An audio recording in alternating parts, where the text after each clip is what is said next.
Dear Santa, as you already know, I've been good. I haven't hit a single person with my car this year, and the arson charges are officially still pending, which means from a legal standpoint, I'm still innocent until proven guilty. But you have my word that they won't stick. They never do. So, all that said, I have a few requests. Oh. Hi. So, not too long ago, I put out a video over my most expensive dolls, and ever since then, it's been in the back of my mind to make a video about the most expensive dolls I don't own, and honestly might never own, because that's a big part of the doll collecting experience. We call these dolls our grails, our holy grails, because they're a huge long-term goal for us, and acquiring them is a huge, momentous occasion in our doll collecting journey. And I love watching when other collectors get their grails, especially if it's something I know they've been working for years and years towards. But it's also just as common for us to have dolls that we really, really want and know that it's simply unrealistic for us to acquire them, unless, like, an actual literal Christmas miracle happens. And, like, on some level, I think that is important to talk about, because as a quote-unquote doll influencer, I want to show all sides of collecting. And sometimes that means finding dolls that you want and can't have, and that it's not a bad thing to hold out hope that one day you can have her. It doesn't even have to be frustrating or a disappointing experience. It can be fun to talk about because you know almost every other collector has at least one of these in mind. Me, I have about 20. I made a list of almost 20 of them, and there's actually more. These are just the ones I thought of when writing them all down. And granted, some are a lot more unrealistic than others, and what's unrealistic is also very relative. It depends very much on your own personal situation. For me, I consider anything that would cost over, say, $500 to be unrealistic, because I can't see myself dropping that much money at once for a doll, more than like once every 5 years, if that. But for some people out there, that's completely feasible, and I ask those people to adopt me. But I have a secret weapon, and I've watched enough Christmas movies to know that as long as I maintain a bright and whimsical spirit, that Santa will bring me whatever I want. Because getting everything I want is the true meaning of Christmas. So let's get into it. Oh, and I also asked the community on Twitter what their most unrealistic grails are, in case you were interested in hearing only about me. But I'm excited to share some of those too. So these are in no particular order, basically just in the order that they came to mind while I was making this list. And the first is the Tonner Lara Croft doll. There's a whole set of them actually, and they came out around 2010. If you don't know Tonner, because they are no longer with us, they were a company that specialized in adult collectible dolls and frequently did collaborations too, like with DC Comics, with Disney, etc. And obviously Tomb Raider. These are modeled after the Tomb Raider Legends trilogy, which are some of my favorite games and also my favorite design for Lara. I know everyone has their opinions on which era of Lara is the best, and they're all valid, but this Lara is just peak to me. She also happens to be one of the hardest and most expensive Tonner dolls to find, not counting like the more exclusive or more limited releases. The one I want, which is Lara in her basic default look from the game, will usually run you about 1,700 doll hairs, but it can go up to 2,000. And some other dolls, like Lara in the wetsuit, will get even more expensive. So, as much as I love her and I want her so badly, I sincerely doubt it's happening in this lifetime. Next, Santa. I want a full set of the deluxe outer scouts from the Sailor Moon Adventure dolls. The pretty ones, not the ugly ones. I got the inner scouts, and I'm so grateful to have them, but I also want a complete set so bad. And the outer scouts do run a bit more than the inner ones do, usually about $300 each for Neptune, Uranus, and Pluto. Not too unobtainable, like on an individual level, but buying them all as a set can get pretty costly. And then you get to Sailor Saturn, who runs about $1,200 on a good day. So for a full set, generously, it would be about 2,200 doll hairs. Maybe a little less if you got them out of the box, but come on, Santa. I want them new in box. I don't think it's too much to ask for. You run a coal mine. You can handle it. Speaking of Sailor Moon, though, another full set I would love to have are all of the Sailor Moon Dolphies. And when I posed that question to my followers, what is your most unrealistic grail, Dolphies came up quite a lot. Because if you don't know, these are by the company Volks. They're 1/3 scale dolls, which comes out to about 20 to 24 inches tall. And even if you buy them brand new, they're really, really expensive, at least by fashion doll standards. And then secondhand, even more expensive. I have a lot of love and admiration for Dolphies. I also acknowledge I am a beginner when it comes to dolls of their standard. I don't have a lot of experience collecting 1/3 scale dolls, but I would love to someday. And the Sailor Moon Dolphies are essentially what introduced me to them, because I wanted them so badly, even if I knew I couldn't afford them. I actually remember seeing the Sailor Moon one in a hobby shop, like a secondhand retail shop that specialized in collector's items in my hometown when I was still in college.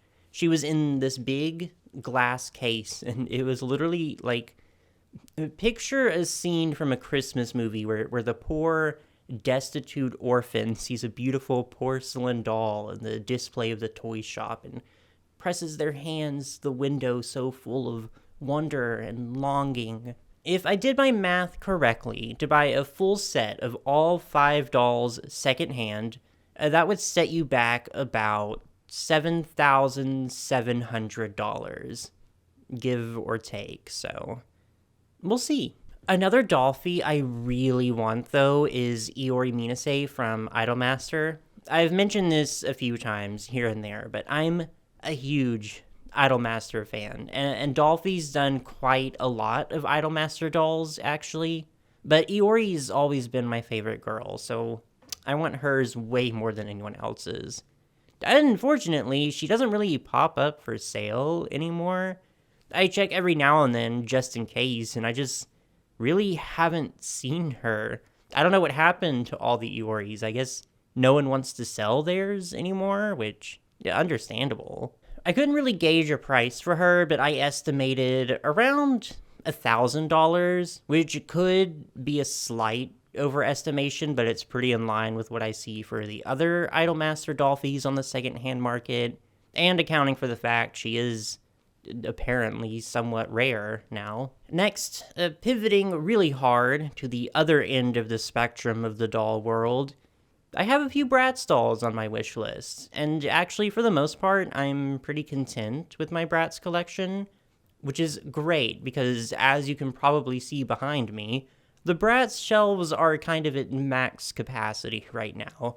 I have a lot of dolls there that I would consider grails that I'm really, really grateful to own.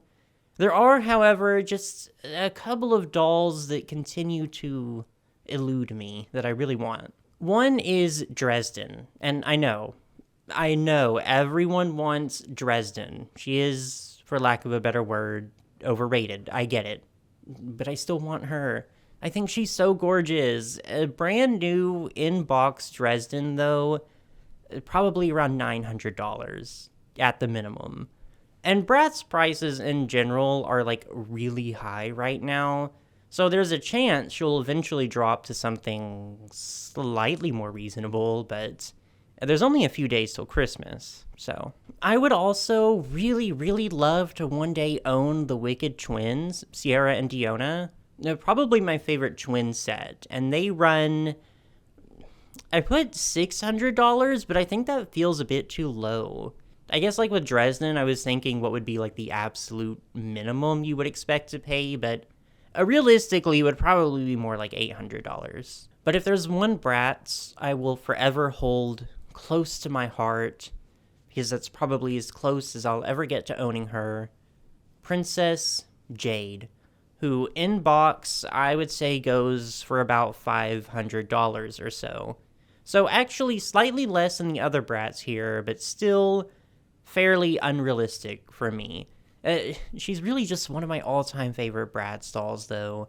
I think the best I can hope for is MGA one day reproducing the Princess line, but I'm not holding my breath, is all I'll say. There's also a few Silkstone Barbies here on this list, or rather the Barbie fashion model collection, who I would love to collect more consistently. I only have 2 of them, but they do get very expensive, especially these. The Violette Silkstone Barbie, who was a platinum label doll, so very, very limited.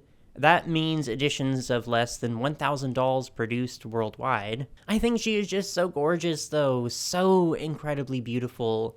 Would look perfect in my collection if I had about $2,000 to spare, which if I did, I would not be making this video. The other 2 Silkstone dolls I put down are a little less expensive, though.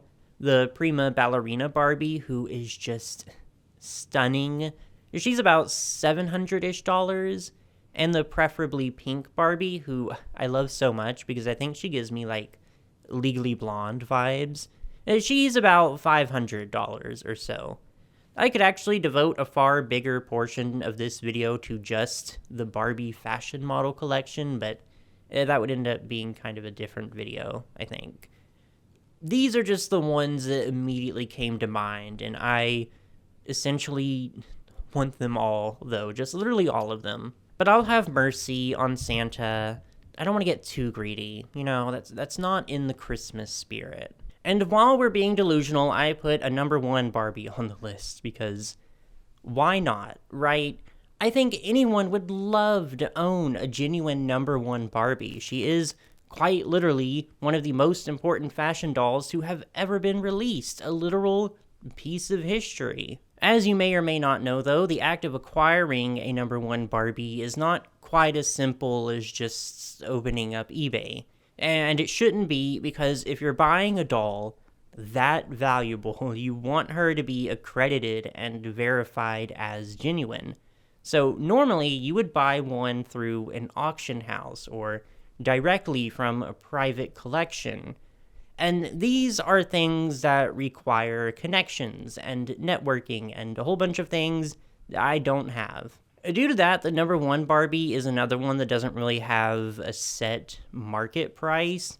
I did a little research and estimated that buying one in this day and age would be roughly around $19,000, but that's really not an exact number. I guess I would be satisfied with a number 2 Barbie, though, or a number 3.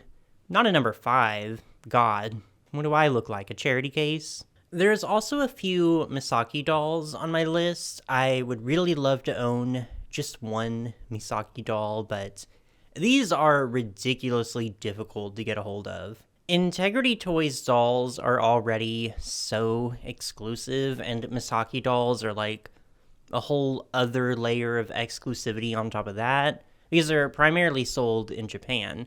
It was really only this year, actually, that they started making them more available to W Club members overseas, in edition sizes of only 100, but still. Before then, we would get emails that were like, so this Misaki doll is dropping on these few websites soon.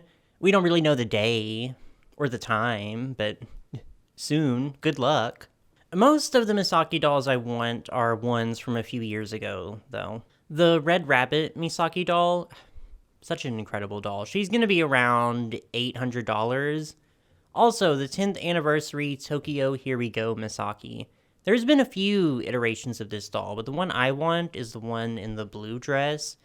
And she's another that is just egregiously difficult to find, but I priced her at about $500 or so, and that's what I saw when I looked her up on Japanese auction sites. Next, the Mermaid Melody dolls, specifically the ones by Giochi Preziosi, the Italian company. I know Takara made Mermaid Melody dolls too, and those are also very expensive, but I want the Italian ones. I think they're so cute, especially the ones in their idol outfits. I want them so badly. This is another case, though, where these just show up for sales so rarely that I truly honestly have no idea what would be considered a fair price for them. I mean, ideally, like $20. But I think realistically, for a full set of the dolls in both the idol outfits and the mermaid forms, it would be around 1,800 doll hairs, I think. Again, my estimation may be totally off. I never claimed to be good at math or economics. In the same vein, though, Totally Spies dolls. And there's two different kinds. There's the first by Playwell, who are in the 100, 150 range each. But I think these are kind of weird looking, and I don't care for them too much. Then there's the dolls by the company The Learning Curve, which I think look way better, but are, unfortunately, a lot more rare and a lot more expensive. A full set of these, again, like if you can ever find them, will probably be around $900. And the very last thing I have here on my list, and this one I'm not happy about, because, okay, so there are certain dolls I do not talk about on this channel. There's only a few of them, but I do not talk about them because I don't want people to know they exist. I don't want people buying them. I don't want them becoming more expensive. And you can call it gatekeeping if you want. I call it self-preservation. Anyways, one of these dolls, unfortunately, despite my best efforts, has gone steadily up in price over this last year. Not even steadily, really. Like, she practically doubled in price. So I'm like, okay, I guess I have nothing else to lose. The Tommy February 6 collaboration Blythe doll. Tommy February is one of my all-time favorite artists. Tomoko Kawase, the absolute icon that you are, triple platinum in my household, regardless of what persona or what stage name she's using at the moment. I love her, and I love this doll. She goes for about $600 now, which I guess is not the worst price in the world compared to some others on this list, but it has been very tragic watching that price go higher and higher. And I realize it's not entirely wise to perhaps expose this doll to an entirely new audience and risk that price going up even more, but it's fine. I want to talk about things that get me excited, and what am I if not entirely vulnerable and transparent with you guys? I'm not even a huge fan of Blythe dolls. I like them, I just don't know if there's something I want to collect, necessarily. This doll, though, is just absolutely everything to me. To just own something that connects me to one of my favorite artists and my primary hobby, doll collecting, like, nothing would make me happier, you know? So, adding up everything on my wish list, it looks like the total cost comes out to around $43,000. Give or take, because, again, I won't pretend to be good at math, but anyways, thanks in advance, Santa. But let's look at some community contributions too, yeah? I cannot include the comment, apologies to my friend Serena, but she added the Dolls Party 9 exclusive Super Dolphy Chi, who she mentions goes for about $8,000 currently, who I think was probably the most expensive one suggested, at least for the ones whose values can be accurately tracked. But again, lots of Dolphies were brought up, primarily the Vocaloid ones. Lots of people are after the Miku Dolphies, which, understandable, but Kaito has some fans too. I also saw a few people bring up the Monasama Dolphy, and yes, I would love to own that one too. There is literally only a few dozen of them in existence, though. Like, life is so incredibly unfair. Another that I saw a few times was the Barbie Live Fairytopia Alina doll, who was a gold label doll from around 2006. And she routinely sells for over $1,000. The Glam Magic Enchantix Winx Club dolls from Mattel I also saw from a few people, which makes sense. I've seen some of these sell for like $700 or $800. Insane. Also, a lot of shoutouts to the D23 exclusive Giselle doll, who was pretty recent, 2022. She now routinely sells for well over $1,000 too. I could actually probably add this one to my list. I really wanted her, but I've sort of just given up hope on ever getting a D23 doll. Oh, also the Verushka Barbie in the fashion model collection, who will sell for around $800 to $1,200. That post got over 200 replies though, so I will definitely link it below in case you want to look through everyone's answers. There's some really interesting ones in there, but I'll call it there. I hope you enjoyed this video. I don't know how interesting it was. That was sort of why I put off making this one. I just didn't know if me sitting here rambling about my unrealistic wish list would be fun to watch. But if you've made it this far, I guess I must have done something right. Now, of course, I have to pose the same question to you. Let me know your most unrealistic grails. It doesn't even really have to be dolls. If you collect anything, tell me all about it. I'm interested in absolutely anything you want to talk about down there in the comments. Now, I gotta go finish this letter and get it in the mail before Christmas, or I'll have to wait a whole other year to get my #1 Barbie. I hope you guys all have a wonderful Doll-A-Day season, and remember, keep it cute.